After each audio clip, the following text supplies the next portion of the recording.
So I got this old Goldwing in. It's a 1981 GL1100 4-cylinder boxer motor.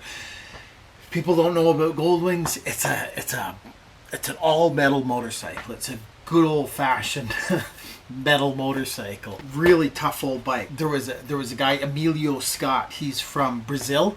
He wrote a book, 10 years around the world, 500,000 miles on an old Goldwing like that. It's a really interesting story if you ever look him up. Emilio Scott, Goldwing. He wrote a book, picked up a wife in India along the way. 10 years, he left with like $300. That's my recollection of the story. $300, old Goldwing from Brazil, and one of these old things. Tough old bike. Man, these things just go and go. The timing belt needs to be changed once in a while. You know, change the oil, that sort of thing. But the carburetors go bad if you leave them. But hey, what doesn't anymore, right? Really solid bikes. Heavy though, a little on the heavy side. Creamy smooth power delivery. Just like when you're on the highway, there is no engine buzz from these things. So really confident. But anyways, this particular one, the guy brought it in. I know him fairly well. He was in a roundabout here and he collided with a brand new Audi and pretty much wrote the Audi off. Brand new Audi made of plastic, one of these plastic cars. And the only thing that really went wrong with it is the tail. I need to replace the tail. The forks were okay, but they're a little buggered up anyway. So I need to redo his forks. So the whole point of this video isn't to promote old Goldwings, but it's more to, I'm going to do the fork seals. So I'll take you on a little ride about what to look for, how to fix them, what you really need to do, and how to prevent your fork seals from going bad. It's a really useful video. Stick around and we'll walk through it. So here we go. Just liberate this front end from the bike. This old beast up in the air. Get it strapped down so you can wrestle with the front end. They're a little awkward. They have an air fitting at the top, air lines up here, bolts on the triple trees underneath, under there, calipers, wheel, fender. The thing to do is get the donor forks up on the V-blocks and you put a dial gauge on there and you make sure the run out is within spec. That's the first thing you do, because there's no point in going through all this work with bent forks. Kind of contrary to what you're trying to achieve here. So these forks have to go. You can see the pitting on the fork there. There's rust pitting and they're just never going to seal. This fork here is got nice chrome on it, and they're getting harder to find because a lot of these old neglected motorcycles, they sit out in the field and they, you know, just sit out in the elements and they go to pot basically. So you got to get this cap off the top. There's a spring under here, and sometimes these are under tremendous pressure. Not tremendous, but it's enough to make it go flying across the room. So when you're loosening this off, put pressure down on it. The brake bosses for the caliper in the vise, and I crack it loose. That it'll come out. Sometimes it won't. Sometimes you need to put the air gun on there. But crack it loose with the ratchet before you go nuts with the air ratchet, because if you strip it, you have to drill it. This is a dust cap here, and the dust cap gets a little worn out because it's supposed to keep rain out and dirt and dust and all that stuff. Keeps everything trapped down in this here. So if you want to make your fork seals last a little longer, under there and wipe it out once in a while, because the dirt and moisture will collect under there, and that's one of the reasons why your fork seals go. There's a circlip under here. Sometimes it's just a clip you can get out with a screwdriver. Sometimes it can be really rusted in there. This one looks like it's going to come willingly. Circlip, all this stuff over here. And everything will need to be cleaned. This is quite a messy job. There we go. There's a little sealing washer under there. Make sure you don't lose it. And what you do is this whole thing should come out.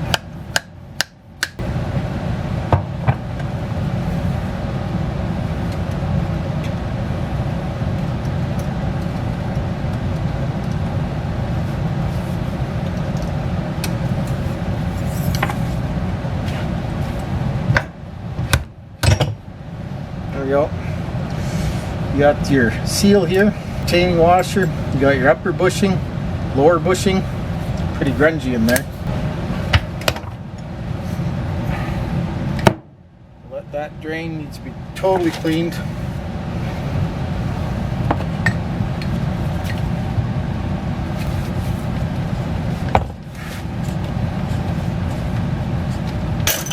There we go. Nasty.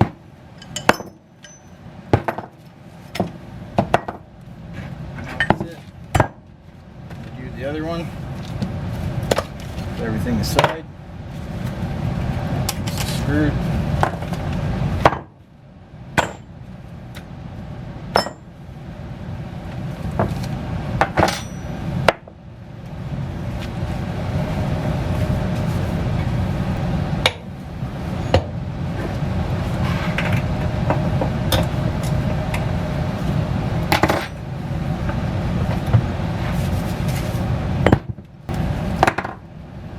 Get this one out of here.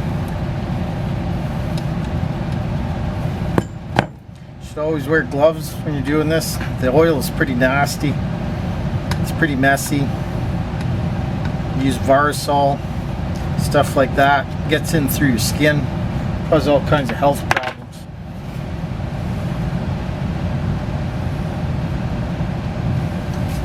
Ideally, Honda sells kits. They come with the dust seal, the fork seal. And they're a bit spendy. But if you're going to do fork seals, buy good ones, because it's not something you want to do twice.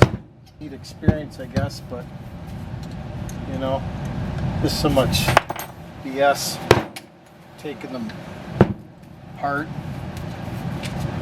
So I'll make sure you do it right the first time. And you just, there we go. Needs a thorough cleaning. There's a little cup on the bottom. You take all these off. Real world fork seal change right here. You see the YouTube videos and they're all nice and lovely and everything's clean, fabulous. This is about kind of real world stuff here. Old gold wings and old bikes. If you ride them in a wet environment, they get ingress water. These fork seals, one of the reasons they leak is you get bugs on the stanchion from the wind. Bugs get driven down inside the inside of the seal. So that's quite a nasty mess. All the internals out.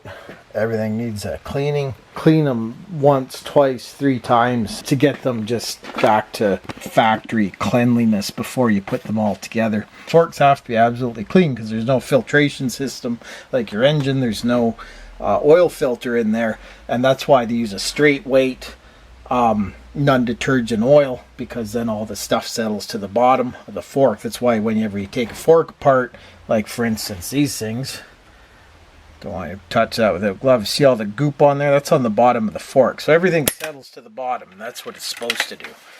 So you never use a multi-weight detergent oil on systems without a filter. You're going to do, in this case, it's 2 sets of forks. Just let it sit overnight and let all the oil drain off them. If you can, if you're not in a rush, you know. See, the old forks used to have a drain on them. So you could actually drain the forks and then take the top off and refill them. New modern stuff, of course, you got to take the whole fork and front end apart to do the same thing. So a lot of people don't bother. I'm sure it's by design. Make a bit of a mess, I guess. Get this thing apart. I already loosened off the dampener retaining bolt. This one's in much better shape. The fork internals and whatnot. I wasn't too fussed about the rust in the other one, just as long as you get it clean, because the stanchion on this one is really buggered. The stanchion's a chrome part, of course. I don't know if that's old British terms or what it is. There we go.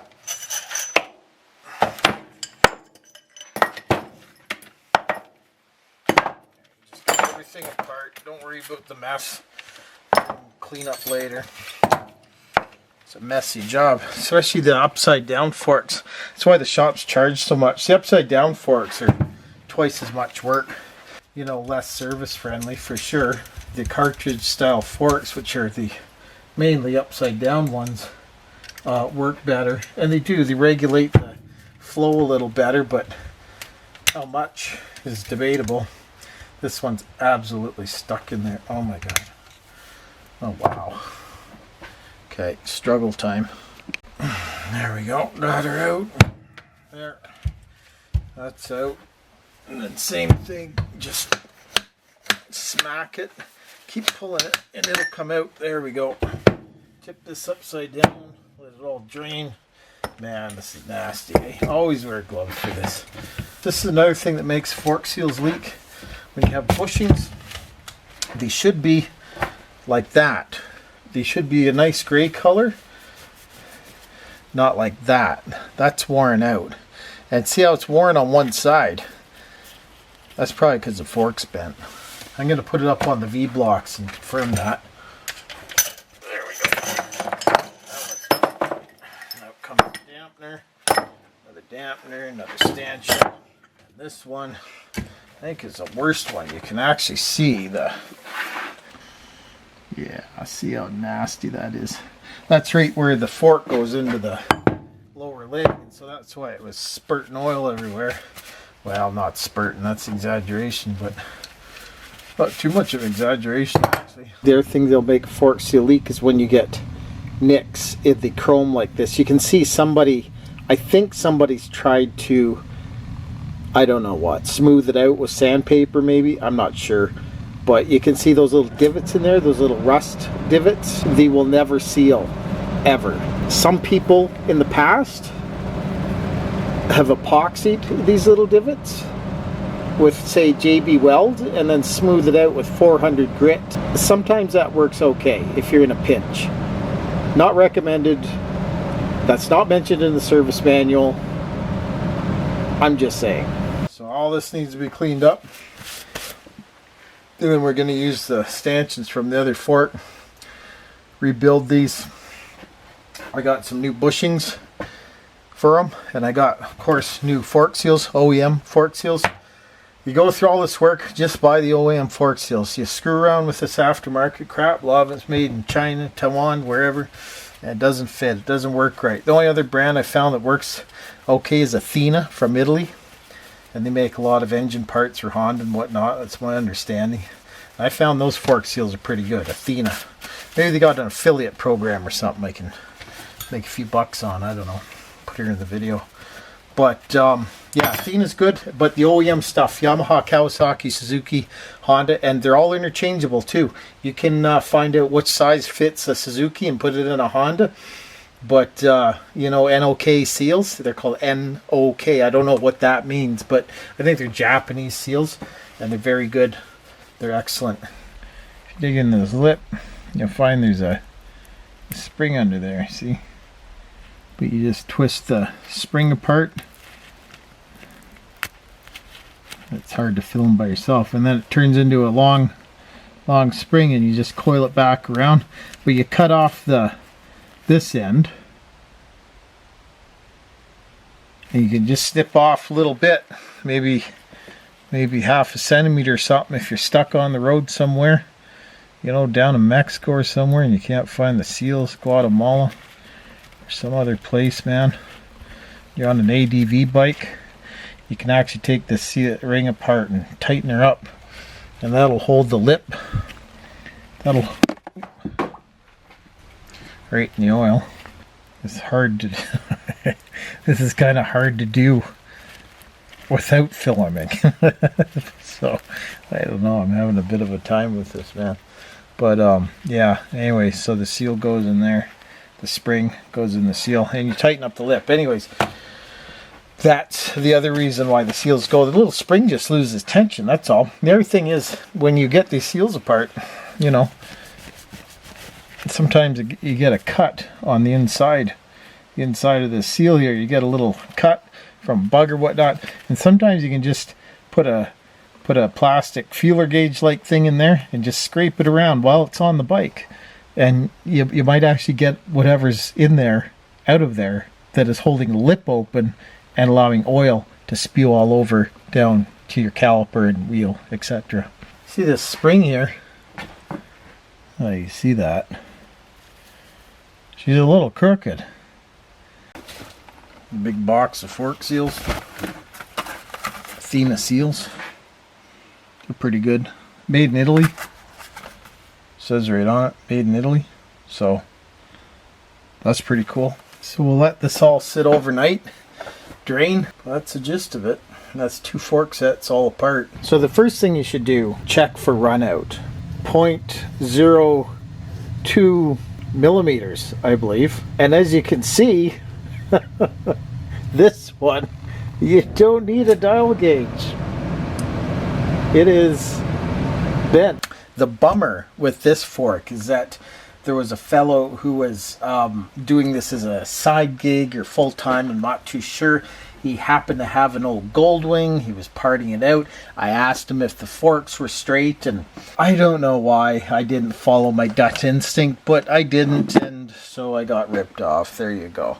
I mean, you don't even have to put a dial gauge on this. It's just like, there's so much slop in there, man. Holy cow.